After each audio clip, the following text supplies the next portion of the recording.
Hi guys, today ay papakita ko sa inyo yung mga proof of transactions na nagpa-convert sa akin ng unverified Maya. Ayan, si Sir ipapakita ko dito na nagkakalaga ng 27,000 plus at successful po yung transaction namin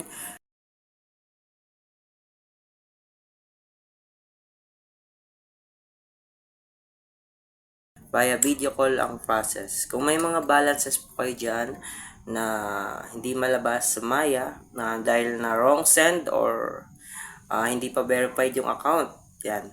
Pwede nyo po akong kontakin via Facebook page or sa aking personal profile Facebook. Message nyo lang ako para ma-assist ko kayo kung paano. At may turo ko step by step kung paano yung procedure nun, no? So, marami pa po tayong customers na may ganitong concerns. At natulungan naman natin sila.